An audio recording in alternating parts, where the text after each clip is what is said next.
నిన్న రాత్రి Bollywood actor Saif Ali Khan Mumbai Bandra west ఏరియాలో ఉన్న తన పాష్ అపార్ట్మెంట్లో ఫ్యామిలీతో పాటు ఉన్నాడు. నిన్న రాత్రే తన ఇంట్లో పార్టీ కూడా జరిగింది. ఈ పార్టీలో భార్య కరీనా కపూర్, రియా కపూర్, సోనం కపూర్, మాజీ హీరోయిన్ కరిష్మా కపూర్ అందరూ పాల్గొన్నారు. పార్టీ అయిపోయిన తర్వాత సైఫ్ అండ్ కరీనా ఇద్దరూ పడుకున్నారు. అదే ఇంట్లో వీళ్ళ ఇద్దరు పిల్లలైన తైమూర్ అలీ ఖాన్, జహంగీర్ అలీ ఖాన్ కూడా ఉన్నారు.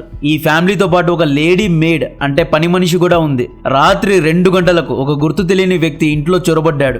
మొదటగా ఈ దొంగోడిని పని మనిషి చూసి గట్టిగా అరిచింది. ఈ అరుపులకు సైఫ్ రూమ్ నుండి బయటకు వచ్చాడు.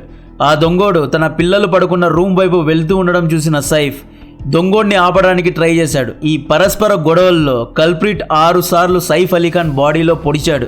మెడకు, ఛాతీకు, చేతికి మరియు బ్యాక్ సైడ్లో ఉన్న స్పైన్ పక్కనే డీప్గా పొడిచాడు.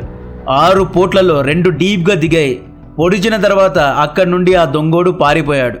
ఈ దొంగోడి ఫోటో ఇక్కడ చూడొచ్చు. ముంబై పోలీసులు ఈ దొంగోడి యొక్క ఫోటోను 6వ ఫ్లోర్లో ఫైర్ స్టేర్ కేస్ ద్వారా పారిపోతూ ఉన్నప్పుడు సీసీటీవీ ఫుటేజెస్ నుండి క్యాప్చర్ చేశారు. ఆ దొంగోడు సైఫ్ అలీ ఖాన్ వెన్నుముకలో 2.5 ఇంచ్ బ్లేడ్ను దించాడు. Actually 2.5 inch blade snap off wire కట్టర్లోనే ఉంటుంది. ఈ వైర్ కట్టర్ నైఫ్ ఇలా ఉంటుంది. ఈ నైఫ్ను తరచుగా ఎలక్ట్రీషియన్స్ వాడుతూ ఉంటారు. మేబీ ఆ అపార్ట్మెంట్లో జరిగిన రెనోవేషన్ వర్క్లో పనిచేసే ఎలక్ట్రీషియనే ఈ దాడి చేశాడా? బికాస్ దొంగల దగ్గర ఇటువంటి టూల్స్ ఉండవు. ఈ టూల్స్ను మామూలుగా అయితే వైర్ కట్ చేయడానికి, వెజిటేబుల్స్ను కట్ చేయడానికి, కార్డ్బోర్డ్ కట్ చేయడానికి మాత్రమే వాడతారు. సో డెఫినెట్గా ఇతను ప్రొఫెషనల్ దొంగడైతే కాదు. ఇతను ఏ ఎలక్ట్రికల్ లేదా హెచ్విఎస్జి పనులు చేసేవాడు. సో ఈ వైర్ కట్నర్ నైఫ్ యొక్క 2.5 ఇంచ్ బ్లేడ్ సైఫ్ అలీ ఖాన్ వెన్నుముకలో ఇరుక్కుంది. సో 2.5 ఇంచ్ బ్లేడ్ అనేది నార్మల్ నైఫ్లో ఉండదు. నార్మల్ కత్తుల యొక్క బ్లేడ్ చాలా పెద్దగా ఉంటుంది. సో డాక్టర్లు సర్జరీ చేసి ఈ 2.5 ఇంచ్ బ్లేడ్ను బయటకు తీశారు అన్నమాట. Surgery was performed to remove the knife and repair the leaking spinal fluid. 2 other deep wounds on his left hand and 2 గంటల 30 నిమిషాలకు సైఫ్ను లీలావతి హాస్పిటల్కు చేర్పించారు. ప్రస్తుతం ఈయన చికిత్స జరుగుతోంది. ఇతని ప్రాణాలకు ఎటువంటి హాని లేదు. ఈ ఇష్యూలో ఎన్నో క్వశ్చన్ మార్క్స్ ఉన్నాయి. అన్నిటికీ ఆన్సర్స్ వెతకాలి. ఈ మధ్యలో అరవింద్ కేజ్రీవాల్ రంగంలో దిగి లారెన్స్ బిష్నోయ్ మనుషులే ఇది చేశారు, బిష్నోయ్ను కేంద్ర ప్రభుత్వం గుజరాత్ జైల్లో పెట్టి కాపాడుతోంది, ఆశ్రయం ఇస్తోంది అని చాలా గంభీరమైన ఆరోపణ చేశాడు. చూస్తూ ఉంటే ఇష్యూ పెద్ద ఎత్తున హైలైట్ అయ్యేలా ఉంది. స్టెప్ బై స్టెప్ వద్దాం. ముంబై పోలీసుల ప్రకారం ఈ దొంగోడు ఫైర్ స్టేర్ కేస్ నుండి వచ్చాడు. అయితే సైఫ్ అలీ ఖాన్ ను పొడిచింది 2 గంటలకు. బట్ అపార్ట్మెంట్ యొక్క సీసీటీవీలో ఆ రాత్రి 12 గంటల తర్వాత ఎవరు మెయిన్ గేట్ నుండి ఎంట్రీ లేదా ఎగ్జిట్ అయినట్లు లేదు. ఈ లాజిక్ ప్రకారంగా చూస్తే ఆ దొంగోడు నిన్న సాయంత్రమే అపార్ట్మెంట్ లోపలికి ఎంటర్ అయి ఉండొచ్చు. అపార్ట్మెంట్లోనే ఎక్కడో దాక్కుని ఉండవచ్చు. ప్రతి ఒక్క బిల్డింగ్ స్టేర్ కేస్లో యాక్సెస్ కంట్రోల్ సిస్టమ్ అనేది ఒకటి ఉంటుంది. యాక్సెస్ కంట్రోల్ అంటే కార్డ్ ద్వారానే ఫైర్ ఎగ్జిట్ డోర్స్ను ఓపెన్ చేయగలం.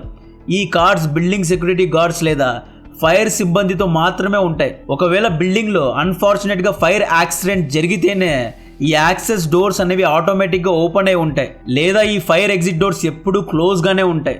సో సెక్యూరిటీలోనే ఎవరో ఈ దొంగోడికి హెల్ప్ చేసి ఉండాలి, యాక్సెస్ కార్డ్ ఇచ్చి ఉండాలి, ఫైర్ ఎగ్జిట్ డోర్ను ఓపెన్ చేసి ఉండాలి, లేదా అపార్ట్మెంట్ సెక్యూరిటీ సిస్టమ్ ఫెయిల్ అయ్యి ఎప్పుడు ఓపెన్గానే ఉండి ఉండాలి. ముంబై పోలీసుల ప్రకారం ఆ దొంగోడు ఫైర్ స్టేర్ కేస్ ద్వారా వచ్చాడు, అలాగే వెళ్ళాడు. సైఫ్ అలీ ఖాన్ ఉన్నది సద్గురు శరణ్ అనబడే పాష్ అపార్ట్మెంట్లో.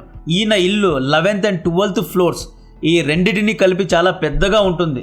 ఈ బిల్డింగ్ రూఫ్లోనే జిమ్, స్విమ్మింగ్ పూల్ అన్నీ ఉంటాయి. సో సైఫ్ అలీ ఖాన్ ఇంటికి కూడా ఎలక్ట్రానిక్ డోర్ లాక్ అనేది ఒకటి ఉంటుంది. ఈ డోర్ లాక్ ఓపెన్ చేయాలి అన్న యాక్సెస్ కార్డ్ కావాలి, లేదా ఫింగర్ ప్రింట్స్ ఉండాలి. ఈ డోర్ను బద్దలు కొడితే సౌండ్ వస్తుంది. దొంగోడు డోర్ను బద్దలు కొట్టలేదు.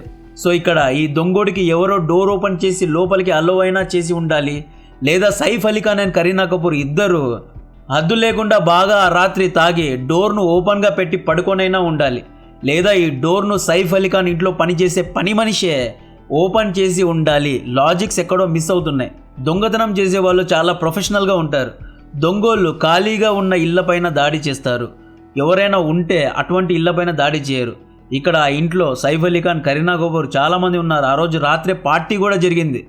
సో అటువంటి సిచ్యువేషన్లో ఆ ఇంటినే ఎందుకు టార్గెట్ చేశాడు? మామూలుగా అయితే దొంగోళ్ళు ఎవరైనా వీళ్ళను చూస్తే తక్షణమే పారిపోతారు, ఎస్కేప్ అవ్వడానికే చూస్తారు. సైఫ్ అలీ ఖాన్ ఫ్యామిలీ ప్రకారం మొదటగా ఈ దొంగోడిని పని మనిషి చూసింది.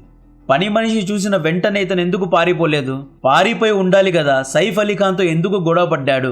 సైఫ్ అలీ ఖాన్ ఉన్న అపార్ట్మెంట్ లో వేరే ఫ్లాట్స్ కూడా ఉన్నాయి. ఈ ఫ్లాట్స్ లోని కొన్ని ఫ్లాట్స్ లో రినోవేషన్ వర్క్స్ జరుగుతున్నాయి. ఈ రినోవేషన్ వర్క్స్ కోసం ఎంతో మంది వర్కర్స్ పని చేస్తున్నారు. ఈ వర్కర్స్ లోనే ఎవరైనా సైఫ్ ఇంటి పైన దాడి చేశారా? నార్మలీ అపార్ట్మెంట్స్ లో దొంగతనాలు ఎక్కువగా ఇన్సైడర్స్ ద్వారానే జరుగుతూ ఉంటాయి. అపార్ట్మెంట్ సెక్యూరిటీ గార్డ్స్ దొంగలతో కుమ్మక్కై దొంగతనాలు చేయిస్తూ ఉంటారు. కొన్నిసార్లు ఇంట్లో పని మనుషులే దొంగలతో కుమ్మక్కవుతారు. చాలా కేసెస్లో ఇంట్లో పని మనుషులే ఇంటి లోపల విషయాలు బయట పెడుతూ ఉంటారు. ఇంట్లో ఎవరెవరు ఉంటారు, ఎప్పుడెప్పుడు ఉంటారు, ఎప్పుడు పడుకుంటారు, ఎప్పుడు లేస్తారు, ఎక్కడ కాస్ట్లీ వస్తువులు ఉంటాయి అనే ఇన్ఫర్మేషన్ మొత్తాన్ని దొంగలకు పని మనుషులే చాలాసార్లు ఇస్తూ ఉంటారు. మేబీ ఈ దొంగోడికి సైఫ్ ఇంట్లో పనిచేసే పని మనిషే సహాయం చేసిందా, లేదా అపార్ట్మెంట్ సెక్యూరిటీ గార్డ్స్ ఎవరైనా సహాయం చేశారా? ఇక్కడ ఈ దొంగోడి ఫోటో చూడండి, ఇతను ప్రొఫెషనల్ కాదు అనేది తెలుస్తోంది. ఎందుకంటే ప్రొఫెషనల్ దొంగోళ్ళు ఎవరు ముసుగు తీసి పారిపోరు, ఫేస్ ని ఎట్టి పరిస్థితుల్లో రివీల్ చేయరు, మంకీ క్యాప్స్ పెట్టుకునే ఉంటారు. సో ఏదో జరిగింది, విచారణలో అన్నీ తెలియాలి. రాత్రి 3 గంటలకు సైఫ్ను హాస్పిటల్లో అడ్మిట్ చేశారు. సైఫ్ అలీ ఖాన్ అండ్ కరీనా కపూర్తో ఆ రాత్రి పార్టీ చేసుకున్న సోనం కపూర్ 4 గంటలకు ఇన్స్టాగ్రామ్లో పోస్ట్ పెట్టింది. 3 గంటలకు యాక్సిడెంట్ జరిగితే 4 గంటలకు పోస్ట్ పెట్టింది. కరీనా కపూర్ను ట్యాగ్ కూడా చేసింది. ఇంత జరిగినా ఎవ్వరూ సోనం కపూర్కి ఇన్ఫార్మ్ చేయలేదా? ఇన్స్టాగ్రామ్ పోస్ట్ ఎందుకు పెట్టింది? అపార్ట్మెంట్లో సైఫ్ పైన దాడి జరిగితే వెంటనే అపార్ట్మెంట్ సెక్యూరిటీ లేదా నైబర్స్ హాస్పిటల్కు ఎందుకు తీసుకువెళ్ళలేదు? సైఫ్ అలీ ఖాన్ పెద్ద కొడుకు ఇబ్రాహీం అలీ ఖాన్ రంగంలో దిగి హాస్పిటల్కు తీసుకువెళ్ళాడు. పెద్ద కొడుకు వచ్చేంత వరకు సైఫ్ను అలాగే ఇంట్లోనే ఉంచారా? అపార్ట్మెంట్లో ఒక సొసైటీ ఉంటుంది, ప్రెసిడెంట్, సెక్రటరీ, సెక్యూరిటీ గార్డ్స్ ఇలా చాలా మంది ఉంటారు. సో ఇంత పెద్ద ఇష్యూ జరిగినప్పుడు వెంటనే అపార్ట్మెంట్లో ఉన్న వారే ఎందుకు హాస్పిటల్కు తీసుకువెళ్ళలేదు అనేది 4వ క్వశ్చన్. ఈ ఇష్యూలో రాజకీయాలు కూడా ఎంట్రీ ఇచ్చాయి. లారెన్స్ బిష్నాయ్ మనుషులే అటాక్ చేశారు అని కేజ్రీవాల్ గారు ఆరోపిస్తున్నారు. లారెన్స్ బిష్నాయ్ వెనక కేంద్ర ప్రభుత్వం ఉంది అని ఆరోపిస్తున్నారు. ఉద్ధవ్ థాకరే కొడుకు ఆదిత్య థాకరే అయితే కొత్తగా గద్దెక్కిన ఫడ్నవీస్ ప్రభుత్వం మరియు మాజీ షిండే ప్రభుత్వం ముంబైలో లా అండ్ ఆర్డర్ను కంట్రోల్ చేయడంలో ఫెయిల్ అయ్యారు అని ఆరోపించారు. మాజీ ఆమ్ ఆద్మీ పార్టీ లీడర్ అయిన కుమార్ విశ్వాస్ ట్రెండ్ అవుతున్నారు. ఈయన ఏమన్నారు అంటే ఈయన రెచ్చగొట్టే ప్రసంగం చేశారు అనే ఆరోపణలు ఈయన మీద వస్తున్నాయి. కుమార్ విశ్వాస్ ఒకసారి ఏమన్నారు అంటే సైఫ్ అలీ ఖాన్, కరీనా కపూర్ వీళ్ళిద్దరూ చాలా పెద్ద యాక్టర్స్, మనం టికెట్ కొన్ని వీళ్ళ మూవీస్ చూస్తేనే వీళ్ళకు డబ్బులు వస్తాయి, ఈ డబ్బులతో వీళ్ళు కోట్లు సంపాదిస్తున్నారు. అయినా కూడా వీళ్ళిద్దరూ తమ పిల్లలకు తైమూర్ జహంగీర్ అని పేర్లు పెట్టారు. తైమూర్ జహంగీర్ వీళ్ళిద్దరూ ఆఫ్ఘనిస్తాన్ నుండి వచ్చి భారత్ను ఆక్రమించారు. ఒక ఆక్రమణకారుల పేర్లు పెట్టి భారత్ యొక్క పరువు తీస్తున్నారు అని కుమార్ విశ్వాస్ వీళ్ళిద్దరిని దుయ్యబెట్టాడు. पैसा हम देंगे, टिकट हम खरीदेंगे, हीरोइन हम बनाएंगे, हीरो हम बनाएंगे और तुम्हारी तीसरी शादी से औलाद होगी तो उसका नाम तुम बाहर से आने वाले किसी आक्रमणकारी के नाम पर रख लोगे, ये चलेगा नहीं. क्या बात है. సో ఈ మాటలకు రెచ్చిపోయి సైఫ్ పైన దాడి చేశారు అని కొంతమంది ఆరోపిస్తున్నారు. సో ఇది రాజకీయంగా కూడా వెళ్తోంది. ఇక లారెన్స్ బిష్నాయ్ దగ్గరకు వస్తే కొన్ని నెలల ముందు లారెన్స్ బిష్నాయ్ మనుషులు సల్మాన్ ఖాన్ క్లోజ్ ఫ్రెండ్ అయిన బాబా సిద్దికును చంపేశారు. లారెన్స్ బిష్నాయ్ ఎన్నోసార్లు సల్మాన్ ఖాన్ను చంపుతా అని పబ్లిక్గానే వార్నింగ్ ఇచ్చాడు. 1998లో సల్మాన్ ఖాన్ కృష్ణ జింకలను చంపినందుకు సల్మాన్ ఖాన్ బిష్నాయ్ కమ్యూనిటీకు సారీ చెప్పాలి అని లారెన్స్ బిష్నాయ్ డిమాండ్ చేశాడు. దీని గురించి మనం చాలాసార్లు వీడియోస్ చేసుకున్నాం. అయితే 1998లో సల్మాన్ ఖాన్ బ్లాక్ బక్స్ను చంపుతున్న సమయంలో సల్మాన్ ఖాన్తో పాటు సైఫ్ అలీ ఖాన్, హీరోయిన్ సోనాలి బింద్రే కూడా ఉన్నారు.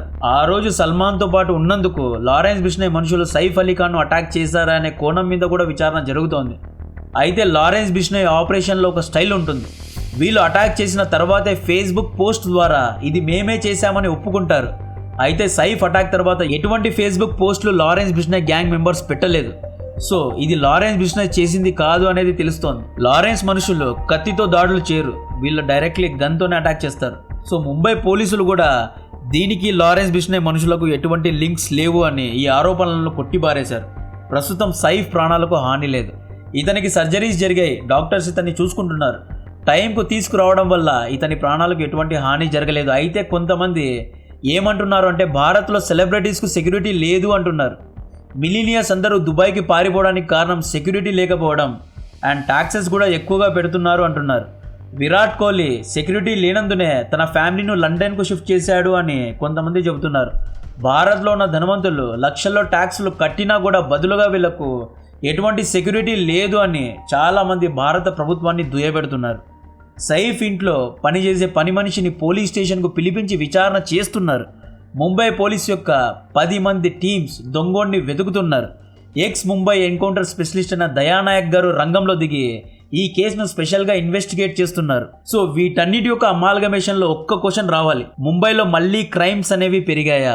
ఒకప్పుడు దావూద్, చోటరాజన్ ముంబైను డెన్ లాగా మార్చి హవాలా, ఎక్స్టార్షన్, స్మగ్లింగ్ వంటివి చేసి ముంబైను చెత్త కుండీలాగా చేసి పడేశారు. సో ఆ పాత ముంబై రిపీట్ అయిందా?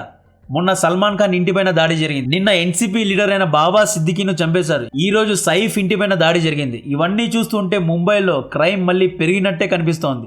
ఈ ఇష్యూలో ఎన్నో కన్ఫ్యూజన్స్ ఉన్నాయి. డెఫినెట్గా డాట్స్ అనేవి కనెక్ట్ కావడం లేదు. సైఫ్ అలీ ఖాన్ ఇంటర్నల్గా ఏమైనా ఇష్యూస్లో ఇరుక్కున్నారా, వీళ్ళలో వీళ్ళే కొట్టుకున్నారా అనే కోణం మీద కూడా విచారణ జరగాలి. ఎందుకంటే ఒకరి స్టేట్మెంట్తో ఇంకొకరి స్టేట్మెంట్తో పొంతన లేదు. లాస్ట్లో ఈ ఇష్యూను ఇంకొక ఆస్పెక్ట్లో చూడాలి. పపరాజీ కల్చర్ ఎక్కువైపోయింది. పపరాజీ కారణంగా బాలీవుడ్ నాశనం అయిపోతుంది. ప్రత్యేకంగా బాలీవుడ్లో అండ్ బాలీవుడ్ మీడియాకు ఏ సెలబ్రిటీ ఎక్కడున్నాడు, ఎప్పుడు జిమ్కు వెళ్తాడు, ఎప్పుడు బాత్రూమ్కి వెళ్తారు, ఎప్పుడు తింటారు, ఎక్కడ ఉంటారు, ఎక్కడ పార్టీ చేసుకుంటారు, ఈ విషయాలన్నీ బాలీవుడ్ మీడియాకు తెలుసు. ఈవెన్ సెలబ్రిటీస్ యొక్క కార్ నంబర్స్ కూడా వీళ్ళకు తెలుసు. చాలామంది యాక్టర్స్ కావాలనే పపరాజీకు ఫోన్ చేసి ఫొటోస్ క్లిక్ చేసుకొని ఫేమస్ అవుతున్నారు. బాలీవుడ్ కంటెంట్ ద్వారా ఫేమస్ అవ్వాలి కానీ ఇలా ఫేక్ ఫోటోషూట్స్ ద్వారా తమ సెక్యూరిటీను కాంప్రమైజ్ చేస్తున్నారు. ఈ పపరాజీల్లో, ఈ మీడియాలోనే ఎవరైనా సైఫ్ ఇంటిపైన దాడి చేశారా అనే కోణం మీద కూడా విచారణ జరగాలి. ఎందుకంటే వీళ్ళు ఎప్పుడు చూసినా ఫొటోస్లోనే ఉంటారు, ఇన్స్టాగ్రామ్లోనే ఉంటారు. ఏ సెలబ్రిటీ ఎక్కడికి వెళ్తున్నారు, ఎక్కడ పార్టీ చేస్తున్నారు, ఎక్కడ పడుకుంటున్నారు, ఎవరితో పడుకుంటున్నారు అనే విషయాలన్నీ బాలీవుడ్ మీడియాకు ఎలా తెలుస్తున్నాయి? డెఫినెట్గా బాలీవుడ్ యాక్టర్స్ అండ్ యాక్ట్రసెస్ పపరాజీకు ఫోన్ చేసి వీళ్ళను పిలిపిస్తున్నారు. ఈ విధంగా వీళ్ళు ఎక్స్పోజ్ అవుతున్నారు అండ్ వీళ్ళ సెక్యూరిటీని కాంప్రమైజ్ చేస్తున్నారు. ఇందులో బాలీవుడ్ యాక్టర్స్ తప్పు కూడా ఉంది. ముంబై పోలీస్ పైనే బ్లేమ్ వేయకూడదు. సో దీని గురించిన మీ ఒపీనియన్ను కమెంట్ చేయండి. కంటెంట్ నచ్చితే వీడియోను లైక్ చేయండి, ఛానల్ను సబ్స్క్రైబ్ చేసి అందరికీ షేర్ చేయండి. జై హింద్.